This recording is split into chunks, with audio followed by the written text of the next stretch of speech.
Welcome to the Poetic Resurrection Podcast, where we explore perceptions. How self-reflecting questions can give you a better understanding of self. I'm your host, Sonia Iris Lozada. Stay tuned.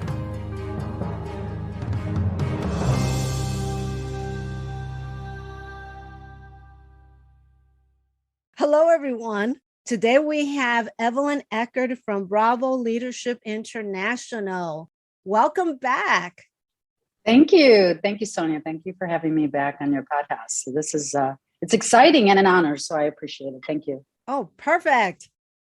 Last time you were on the show, you talked about mentoring and coaching, but we didn't go over your journey. And since this season is Awakening Dreams, is what caused us to get on our journey. So how did you get started even thinking of doing coaching or mentoring? Great question. When I worked for a corporation for 26 years, and in that corporation, there was a lot of avenues. I started as an operational manager, and there was a lot of opportunities, but the one that just kept tugging at me was becoming a trainer. And I love the idea of becoming a trainer and just developing people. There was just a sense of satisfaction there. And then as I went into the training department, it was a fantastic training the corporation had before. So they trained me how to be an effective facilitator, how to coach, how to develop the new hires.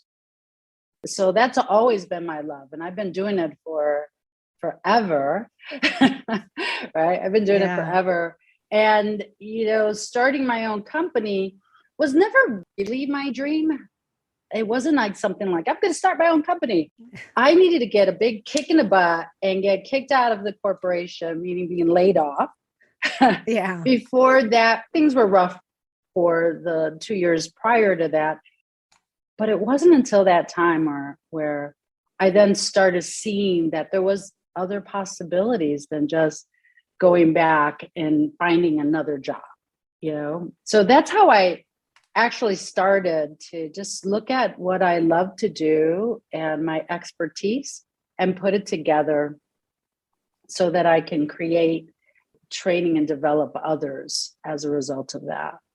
Was there any program that you took that finally said, I'm doing this? For starting my own business or for just like when you left corporate America and you decided to do your business, was there anything that said to you, I could do this? Yeah. Well, in 2016, I joined the John Maxwell team.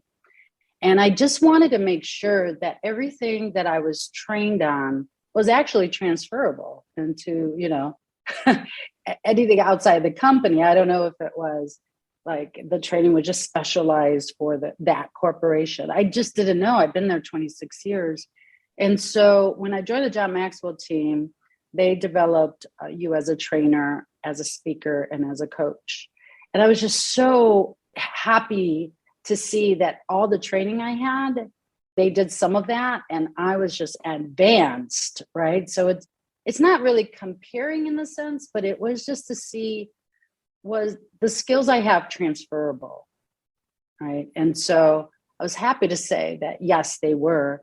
And then John Maxwell team was a business building. So they wanted people to kind of lean in and do their own training and coaching for John Maxwell. But they had this whole program on how to start your own business. And I think there is where, a little light bulb came on. I'm like, maybe I could do that.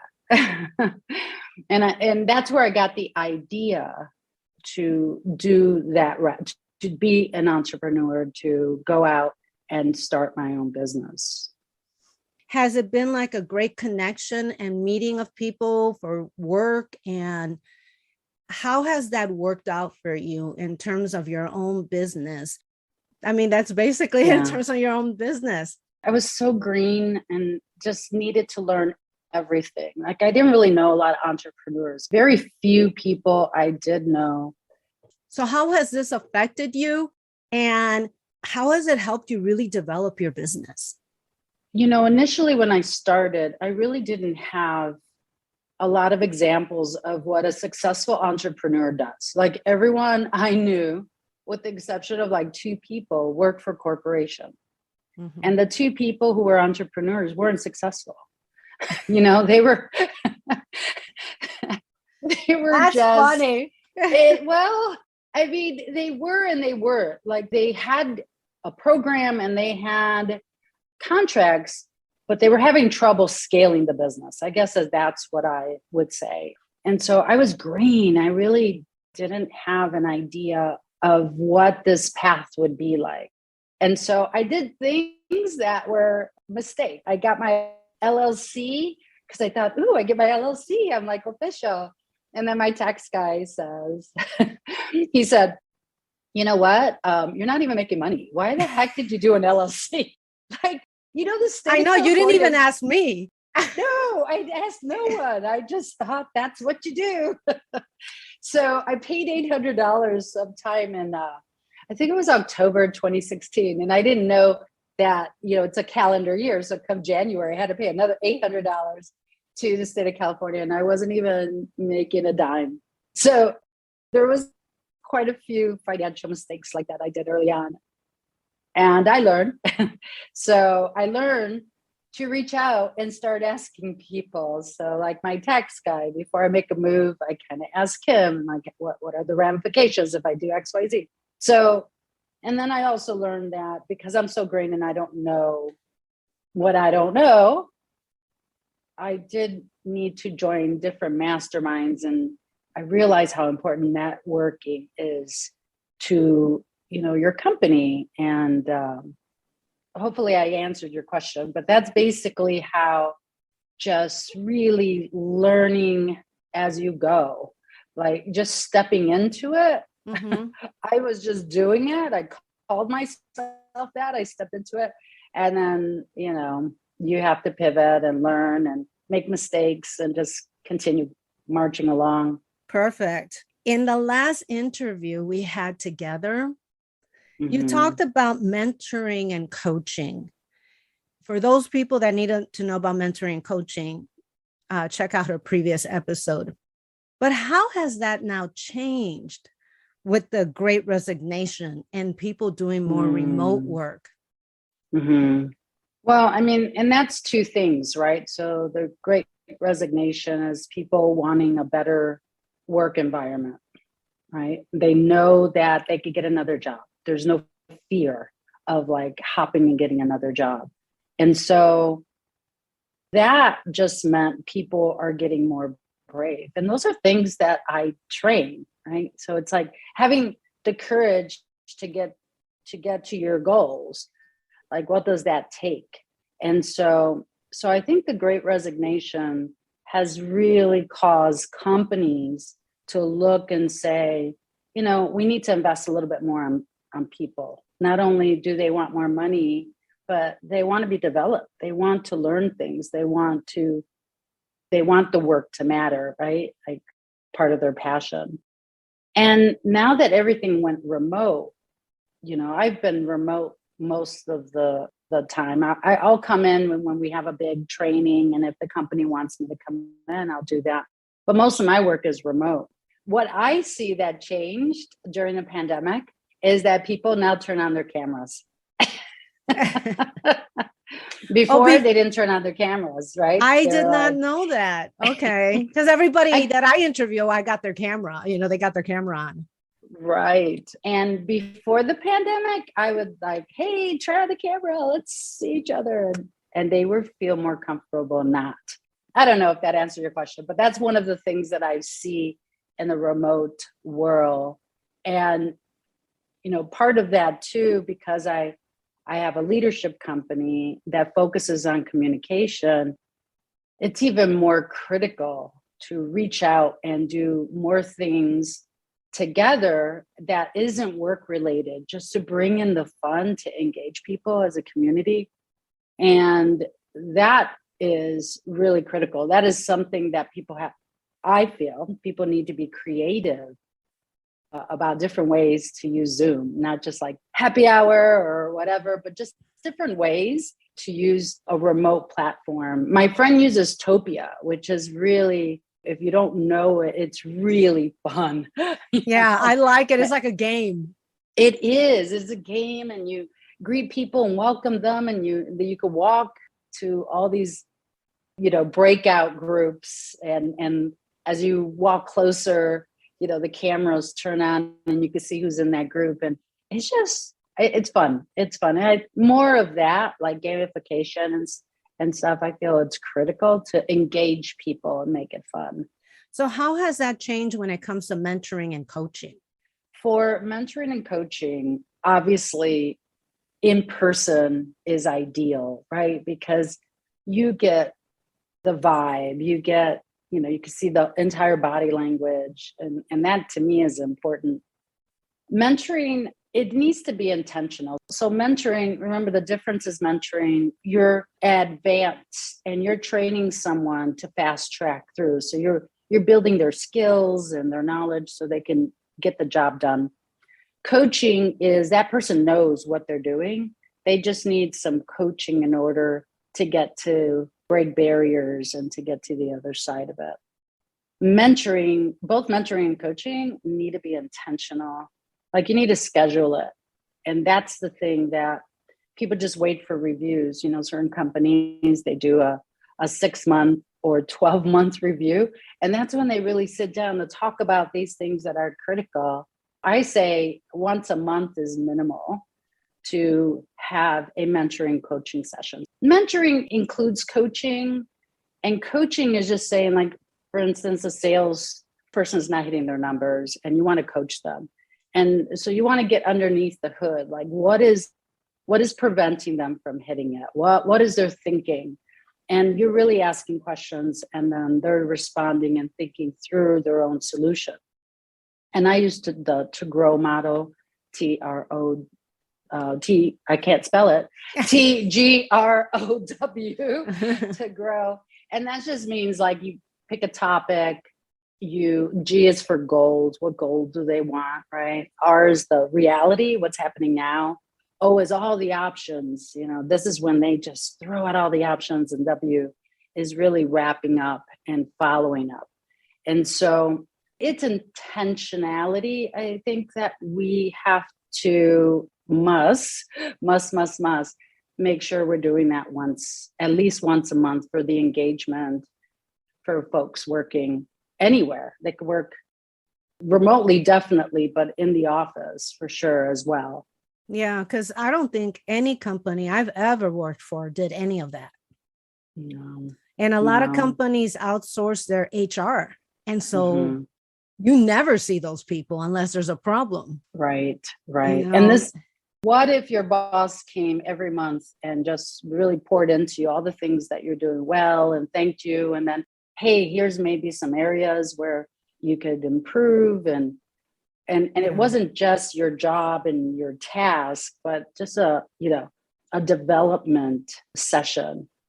And who does that most often, and I come from a sales management background, is salespeople, because they have those financial goals they want to hit, they need to hit, and they do a better job coaching, mentoring for their team to get to their goal. But when you go outside of that and just in an operations and any other team, it just falls short.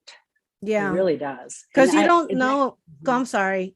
Go ahead. No, I just said that connection is critical. You're actually connecting with your employees. Once you do that, they increase productivity, the retention increases. As a result, there's more time and, hopefully the outcome is more revenue as a result, because you could take on more business. But those are things that companies really need to look at, because you can streamline and develop people around you, and the results can be measured. Yeah, because then you feel like you're also part of the company, instead of wondering, okay, I'm going to hear from them if I'm doing something bad or if I screwed up. Yeah, that's usually the time you hear from them. It's so true. So what would you do? I'm going to give you an example. What would you tell an employee who is actually thinking of doing the resignation and they came to you for advice, and let's say they're not really happy in their work and they're looking for something else? That would be more mentoring than coaching, correct?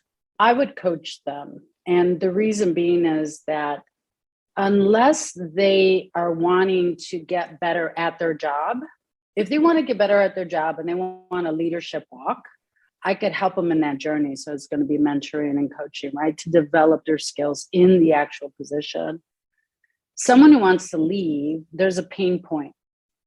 What is that pain point? Why do they want to leave? It's normally a person. Their boss is doing this. It's another coworker is doing that. What is that pain point? Unless they're leaving for pay, right? They leave for pay is something else.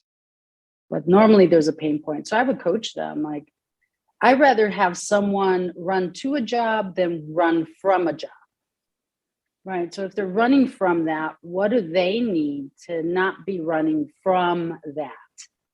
What do they want so they can run to something, right? Like build it versus running away from it. I would say that I would coach that individual just to like peel the onion as to what's going on, what's the core issue, because no matter what, if there is an issue as to why they're jumping that company, that issue sometimes will stay with them, right? It's something maybe they're doing. Yeah. And it's something they need to develop, right? So either you develop a thicker skin because, you know, someone is a direct personality telling you things and you take it personally. So that's an example of you're going to go somewhere else and you're going to bump into someone with another direct personality. Well, that's usually who your bosses are going to be. Correct. And that's why it's a person's development. And recently I was listening to Dr. Joe Dispenza, and he was talking about how we need to develop our personalities, you know, and not stay in our comfort zone and be the other personalities as well. And that helps our development. I would really figure out with them strategically why they want to go and just ensure that they're for the right reasons and that they have a solid foundation before they jump. And that solid foundation would be for them to feel courageous and brave in order to do that. Yeah. And then be confident that they're going to gain, you know, a new job soon. Like, how do you transition? So I would help them with that. What would you tell someone that totally just wants to change careers? Have you ever had anyone come to you with that? Just change and do something totally different than what they've done? I haven't, but I've known quite a few people who have done it. Recently, I even told you, I have someone in my mastermind. I'm in an entrepreneurship mastermind. He left to being a pharmacist to be a business coach. Like, that is, you know, like almost 180. And he learned how to do it. And he knows the steps, and he surrounded himself with people who were doing it. And then there was an opportunity to work for a company, learning more, right? So that's the thing. It's like, if you can, let's say you want to pivot like that. And I'm sure he couldn't pivot being the pharmacist, right? Like, he couldn't do a business coach and pharmacy at the same time. Right. But he did end up working for a business coach where they took him on and developed him. Oh, okay. Those are all skills, right? Something you can learn. So you would need to, what is that? What do you want to do? Where do you want to be? And place yourself in that role. I'll give you an example. When I was an operations manager at that corporation, and I needed to, then I became a sales trainer, I really had to pivot. And most of that conversation was all about sales. So they would come up and tell me a problem, and I would kind of refer them to the manager on duty. And then I would keep talking about sales. So I wanted to be associated with just the sales part and not the operational part. And that's how I got to transition. They stopped coming to me because I would just start asking them about their numbers and they ran away. So, so that was part of it. Surround yourself with where you want to be or people that have the job you want. And I would interview them. I would do what you do on your podcast. I would just find out, what is it like? What do you do? And see if that's a good fit for you. But the most important is like, does it make your heart happy? And That's the key point. That's so important. Yeah, it really is important. I have a regular job, as you know. And after this one, I'm totally pivoting away from it. Mm-hmm. It's not something that I have a passion for. It's easy for me, but I don't have any passion for it. Right. And you've learned to kind of mix in, right, and do what you're passionate about. It's not like you have it. Some people have it on the shelf. They have like their little dream. And when the ideal situation comes in, I'm going to do it. Or the person who says, I'm going to travel after I retire. So they wait. And that's like the worst thing you could do. Never wait. Just chip away at it. Yeah, even if you have to, because I'm one of them that I want to travel. And that's one of my goals. But I'll do little trips here and there just to fill the void of not being able to take a huge trip. Right. Like I would love to go to South America. I would love to go to Europe again, but somewhere different because I already went to the main places in Europe. Right. And I like to go and see the Great Wall of China. Mm-hmm. Mm-hmm. I heard it's very Those are big steep. trips. Those are big trips. Exactly. Those are big trips. Yes. So those you want to spend a couple weeks gone. You don't want to just, by the time you get there to come back. No, I would like to learn the culture. Mm-hmm. So that's something I would like to do. I'm working towards it. Yeah. And that's smart to take small trips. I mean, right here where we're at, there's so many different neighborhoods and cultures and, to do those little day trips too, or weekend trips really do make your heart happy. So you're stepping in the right direction. Well, and there's so much here to do in California. Yeah, there is. There's so much to do here. In closing, what would you like? Yes. What do you think people would to tell someone, or if you had to coach someone on what they can do to maybe go to the next step or better their life? Right. Or what do you find is the thing that stops people the most? There's a lot to unpack there. So how much time do I have? Well, you got time. I would say, there's a couple tips for sure. And one of the things I've learned, and I'm still learning it, is really how to be yourself. It's how to be yourself that you come across in your, authentic way, not to think into and think in advance of what they want to hear. Right. Mm-hmm. And so that just trips us up. And how can we show up being Sonia, being Evelyn without fear, without nervousness, without getting sweaty? That was one of the things I had to learn. And I think it still exists today. I help a lot of my clients really just exhale and just be themselves. And one of my good friends says, Evelyn, be yourself. Everybody else is taken. So I love that line. Yeah, right. So that's one that's really, I think, critical, because then that's where you could find out what you love to do. And, we all wear a mask, and we're kind of taking off that mask. And it's scary sometimes because there's vulnerability involved and people see us and we're trying to hide. Mm-hmm. But that's where really you can get in touch with what you love to do. And then the second thing I would recommend is invest in you.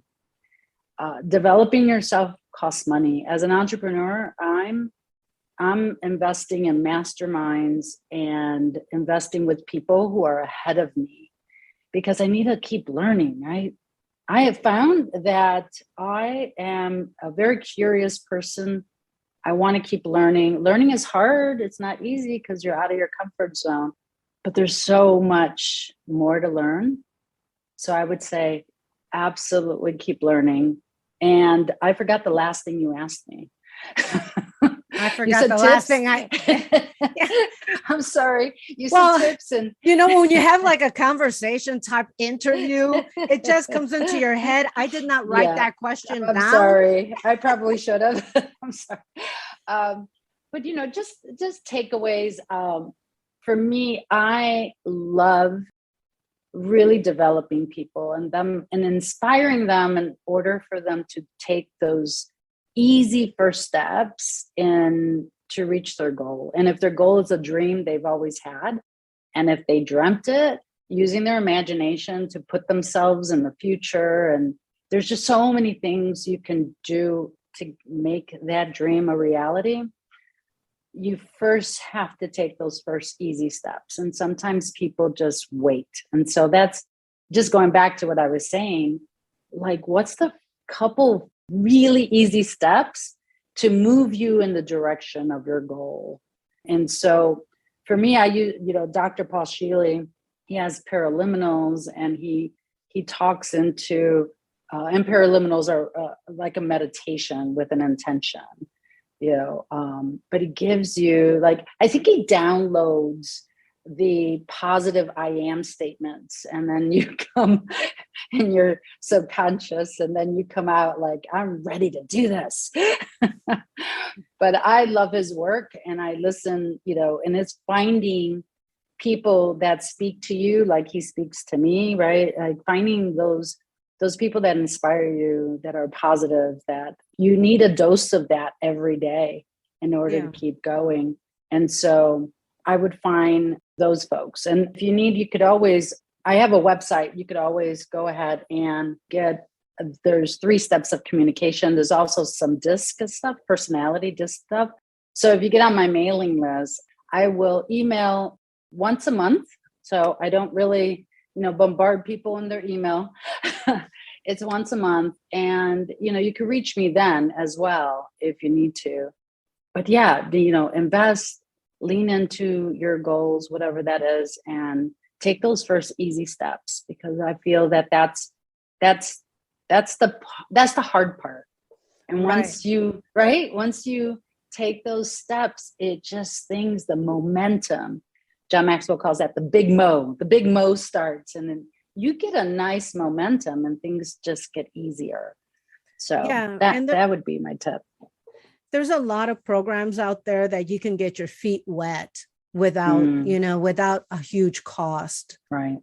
And I think that's what people are afraid of. It's like, well, I have to invest so much money, but I don't have the money right now.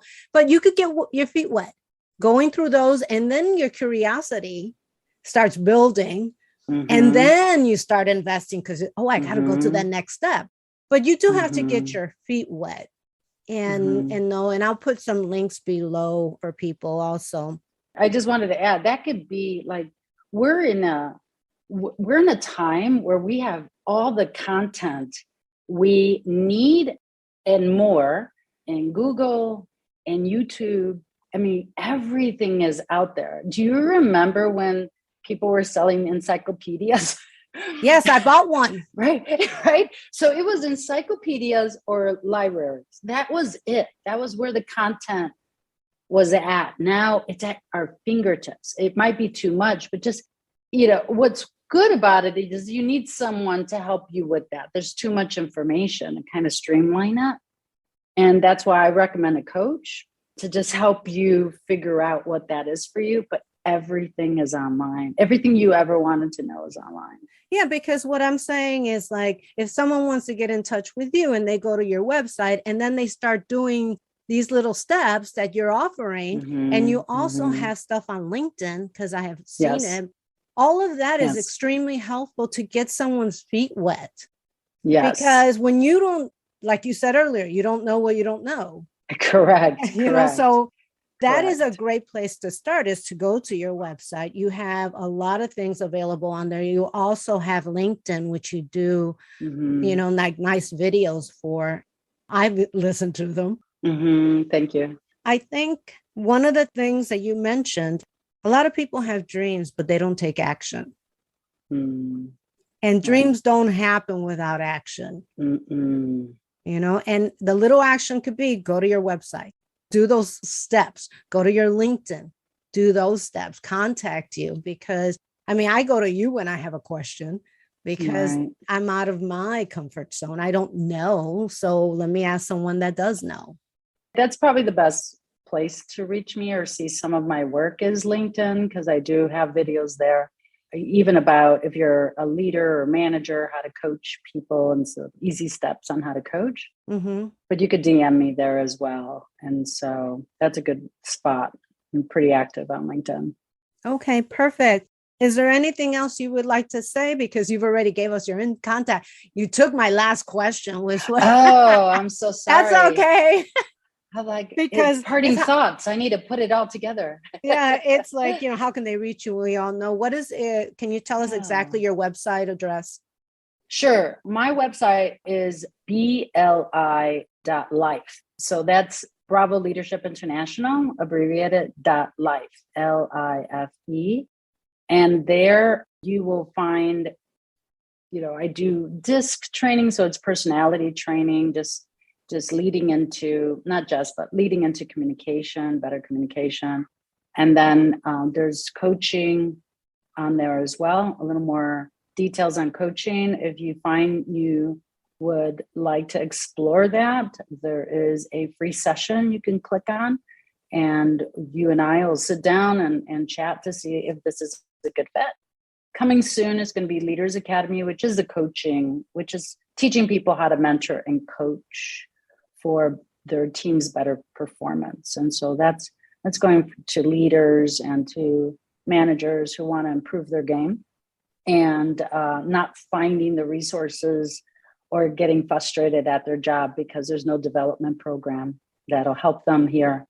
So sometimes that's where the investment comes in.